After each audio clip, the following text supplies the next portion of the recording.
¿cuál es la relación que tiene todo esto de la teoría con el conocimiento? Ajá, ¿cuál es esa relación de la teoría como producto de la investigación o como etapa última del método científico en el conocimiento? Ya habíamos dicho que una de las metas o uno de los objetivos, de los grandes objetivos de la investigación, ya habíamos dicho que es precisamente generar conocimiento, ¿no? Nosotros hacemos investigación para generar conocimiento. Y este conocimiento nos debe permitir resolver problemas, ¿no? Entonces, ¿cuál es la relación que hay entre la teoría y el conocimiento? Y la relación debe estar derivada precisamente de esto que se llama o que se le ha llamado la teoría del conocimiento, o también conocido como epistemología, que es la teoría del conocimiento. Y la epistemología tiene dos raíces etimológicas, que son episteme y logos. Episteme pues, tiene un significado que es conocimiento, y logos es el significado de siempre, el significado que todos conocemos, que es tratado, teoría o estudio. Ajá. Entonces, la epistemología o teoría del conocimiento es el tratado o el estudio del conocimiento, ¿no? Estudia el conocimiento.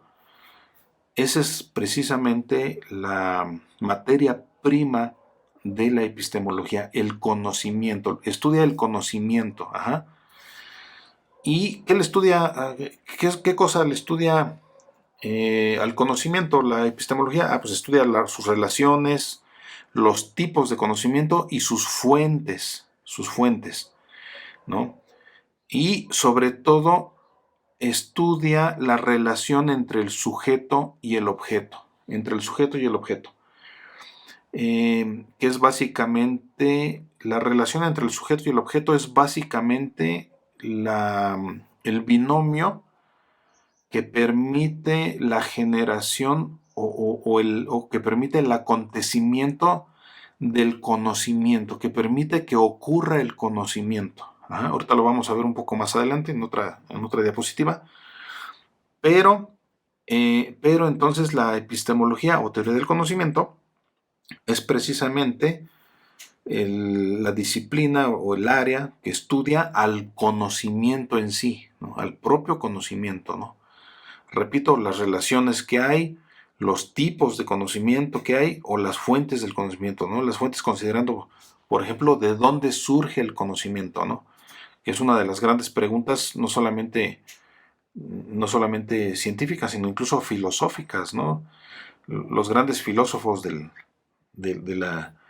los presocráticos y de la Grecia antigua se preguntaban con mucha frecuencia, se preguntaban muchas cosas, pero una de esas cosas que se preguntaban era precisamente de dónde surge el conocimiento, ¿no? Cómo podemos nosotros obtener el conocimiento y de dónde surge el conocimiento, ¿no? Esas eran prácticamente parte de las preguntas que se hacían, ¿no? Y el conocimiento entonces está dado por la relación existente entre estos dos elementos. Por la relación existente entre estos dos elementos, que son el sujeto y el objeto.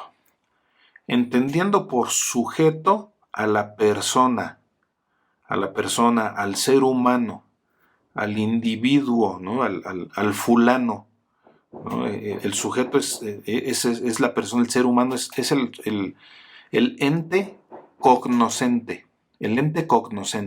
es decir, el ente que tiene la capacidad de conocer. ¿Por qué es el ente cognoscente? ¿Por qué es el ente que tiene la capacidad de conocer? Porque tiene una mente, tiene un cerebro y tiene un órgano que es capaz de razonar y que es capaz de obtener y de almacenar y de procesar conocimiento. Por eso, en la teoría del conocimiento o en la epistemología, el sujeto resulta ser un elemento de importancia. porque salvo lo que digan otros expertos de otras áreas del conocimiento, como la zoología, por ejemplo, el único ente que puede llevar a cabo el fenómeno del conocimiento es el ser humano. Repito, salvo lo que otros expertos en otras áreas digan, porque hay quien dice que los animales también tienen sentimientos y también tienen capacidad de recordar cosas y de aprender y de razonar, ¿no? Claro, dependiendo de qué animal. Pero bueno, independientemente de esto y salvando desde luego estas aseveraciones, la epistemología está diseñada completamente para analizar y estudiar el fenómeno del conocimiento desde el punto de vista del ente cognoscente, que es precisamente el ser humano. El ser humano. Ajá. Entonces, el sujeto repito, es el ser humano, que es el que va a aprender al objeto, que es el que va a aprender al objeto. Y aprender, aquí lo vamos a tener como un sinónimo de agarrar, como aprender de aprehensión, de aprehensión. Y esta aprehensión la hace o la realiza el sujeto. Ajá. Es una aprehensión que hace el sujeto, estamos hablando de una aprehensión intelectual que el sujeto hace respecto de qué cosa, respecto del objeto, respecto del objeto. Y aquí el objeto lo vamos a tener como, o lo vamos a considerar como la realidad circundante, la realidad circundante. Todo lo que nos rodea, o todo lo que rodea al sujeto, nosotros somos los sujetos, las personas somos los sujetos. Todo lo que nos rodea es objeto para la epistemología. Todo lo que nos rodea. Hablando, por ejemplo, de las ciencias naturales, la lluvia, el calor, el sol, los terremotos, las montañas, el eclipse, ¿no? Hablando de las ciencias sociales, la delincuencia, la pobreza, la consulta popular, las votaciones, la corrupción, todo eso que nos rodea, toda esa realidad circundante, en nuestro caso, porque estamos en el área de las ciencias sociales, toda esa realidad social circundante es el objeto, de acuerdo a la epistemología. ¿Qué significa esto? Que toda esa realidad social circundante es susceptible de ser aprehendida por nosotros, o sea, por los sujetos.